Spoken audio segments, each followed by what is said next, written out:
수타니 바타. 홀로 가는 수행자 나라카.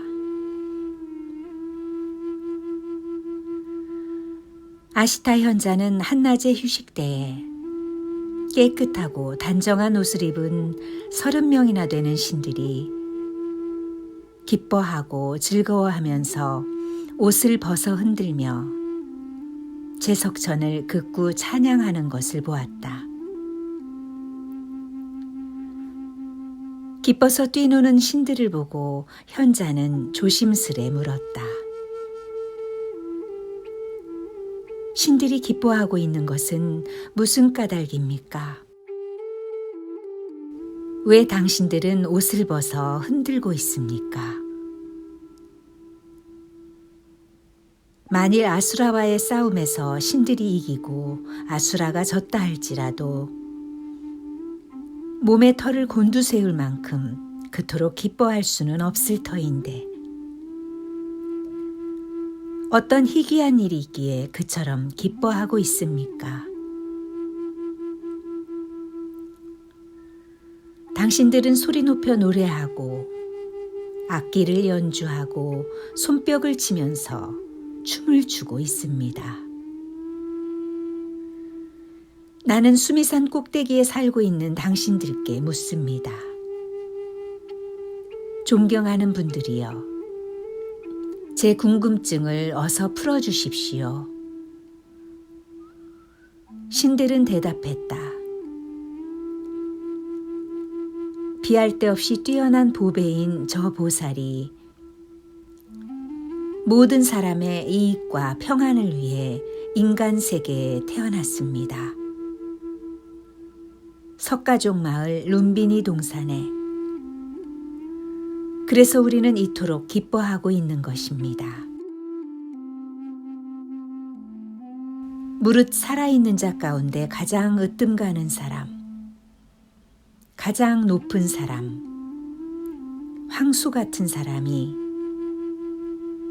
머지않아 성인들이 모이는 숲에서 진리의 바퀴를 굴릴 것입니다. 용맹스런 사자가 다른 모든 짐승들을 제압하고 포효하듯이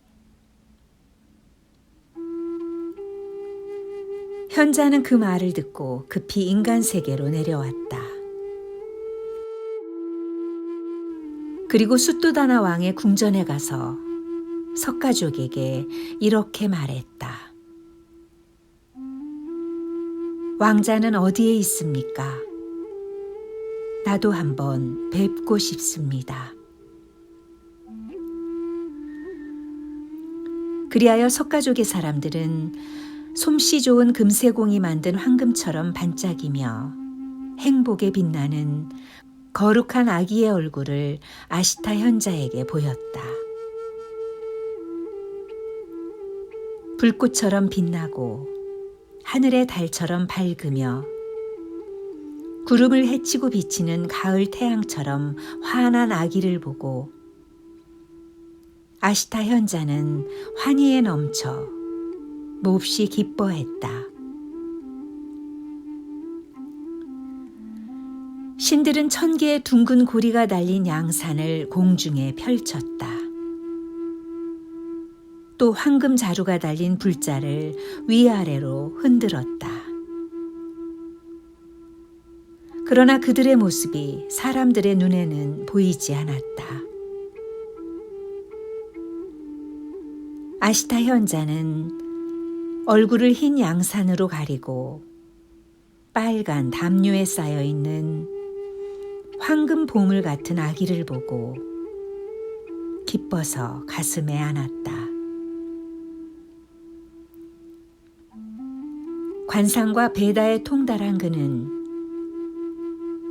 황소같이 훌륭한 석가족의 아기를 안고 그 남다른 상을 살피더니 환호성을 질렀다.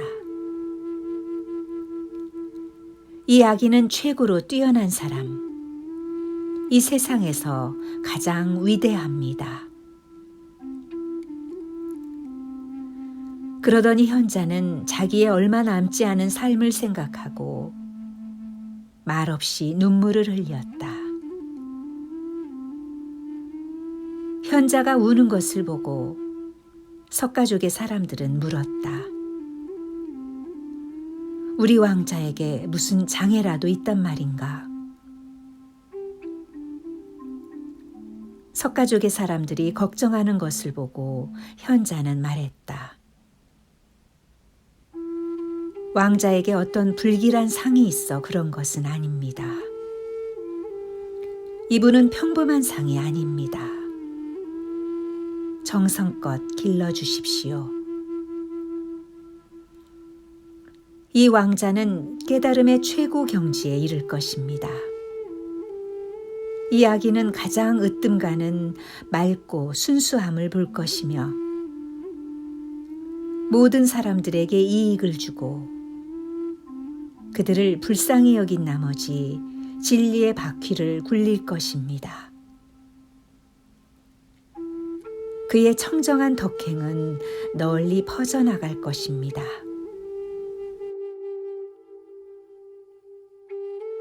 그러나 이 세상에서의 내 삶은 얼마 남지 않았습니다. 이제 곧 내게는 죽음이 찾아올 것입니다. 나는 비할 데 없이 큰 힘을 가진 이분의 가르침을 듣지 못할 것입니다. 그래서 슬퍼하는 것입니다. 청정한 수행자 아시타 현자는 석가족 사람들에게 커다란 기쁨을 안겨주고 궁전을 떠나갔다.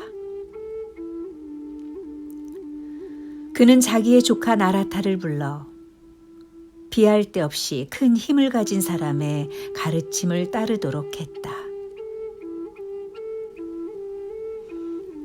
내가 나중에 눈뜬 사람이 깨달음을 펴고 진리의 길을 간다는 말을 듣거든 그때 그곳으로 가서 그분의 가르침을 따라 그 밑에서 청정한 수행을 닦아라.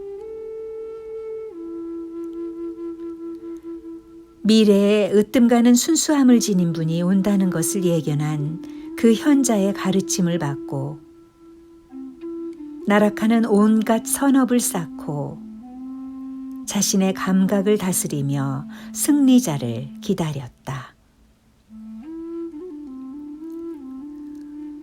훌륭한 승리자가 진리의 바퀴를 굴린다는 소문을 듣고 아시타 현자가 일러준 대로 가장 지혜로운 분을 보고 기뻐하며 거룩한 성인에게 수행의 길을 물었다.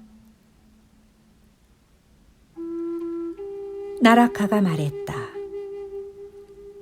아시타가 들려준 말이 진실임을 잘 알았습니다. 그러니 고타마시여, 모든 것에 통달하신 당신께 묻겠습니다. 저는 출가하여 탁발의 수행을 쌓으려 하오니 성자의 경지와 최상의 경지를 말씀해 주십시오. 스승은 말씀하셨다. 그대에게 성자의 경지를 일러주리라. 이것은 행하기 어렵고 이루기 힘들다. 이제 그대에게 그것을 알려줄 것이니 마음을 굳게 가지도록 하라. 세상 사람들에게 욕을 먹든지 절을 받든지 한결같은 태도로 대하라. 욕을 먹더라도 성내지 말며 절을 받더라도 우쭐대지 말고 무심하라. 동산의 숲속에 있더라도 불꽃처럼 여러 가지 유혹이 나타난다. 부녀자는 수행자를 유혹한다. 부녀자로 하여금 유혹하지 못하도록 하라. 모든 육체적 즐거움을 버리라. 모든 욕망을 버리라. 약한 것이든 강한 것이든 모든 생명 있는 것을 미워하지 말고 좋아하지도 말라.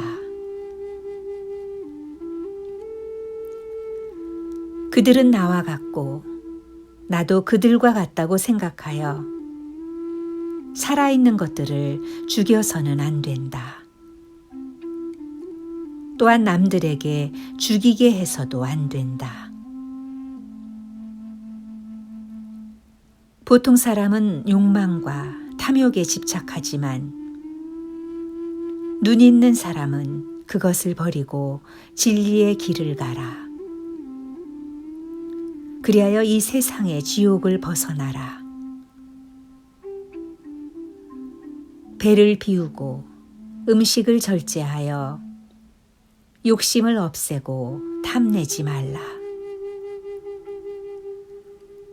욕망을 버리면 욕심이 없어 평안하다. 수행자는 탁발을 끝내고 숲에 돌아와 나무 아래 앉아야 한다. 그리고 정신을 안정시키고 나무 아래에서 명상함으로써 스스로 즐거움을 찾아야 한다.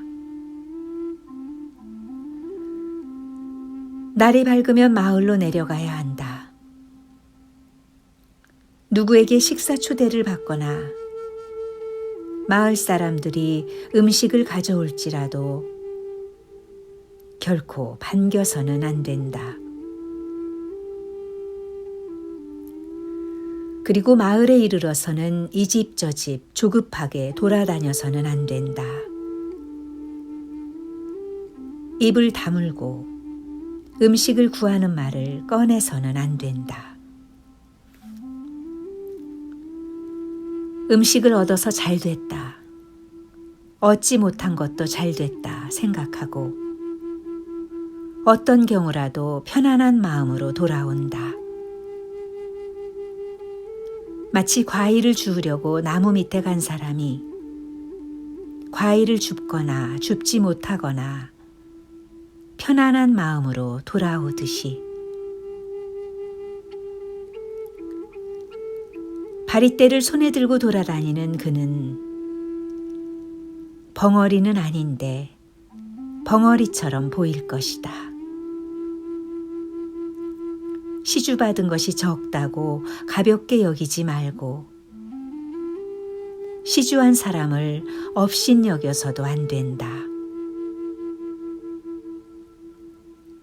스승은 피안에 이르는 여러 가지 수행에 대해서 말씀하셨다. 거듭 피안에 이르는 일은 없으나 단번에 이르는 일도 없다. 윤회의 흐름을 끄는 수행자에게는 집착이 없다. 해야 할 선도 하지 말아야 할 악도 버렸기 때문에 번뇌가 없다. 스승은 다시 말씀하셨다. 그대에게 최상의 경지를 말하리라. 음식을 얻을 때에는 칼날의 비유를 생각하라.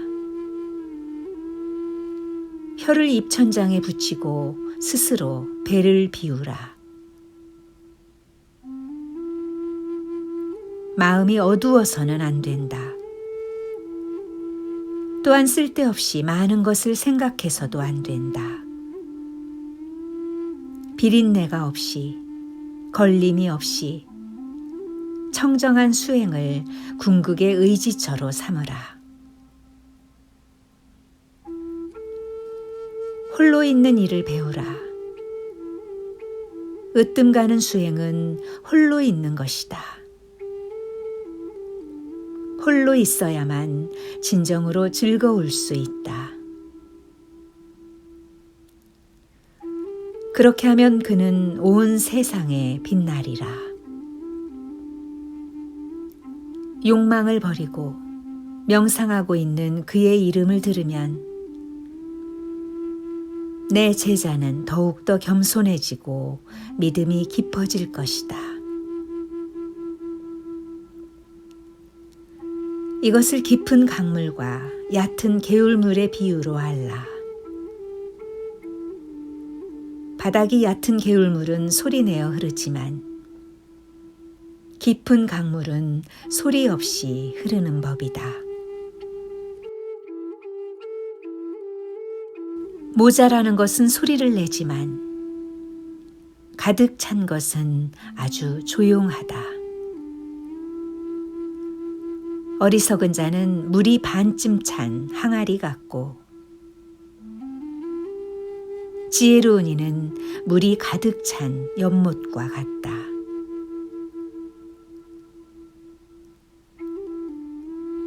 사문이 의미 있는 말을 많이 하는 것은 스스로 알고 법을 설하기 때문이다. 스스로 알고서 많은 것을 말하기 때문이다. 그러나 스스로 알면서도 자제하여 많은 말을 하지 않는다면 그것은 성인의 행동으로 볼 수 있다. 그는 성인으로서 성인의 행동을 보인 것이다.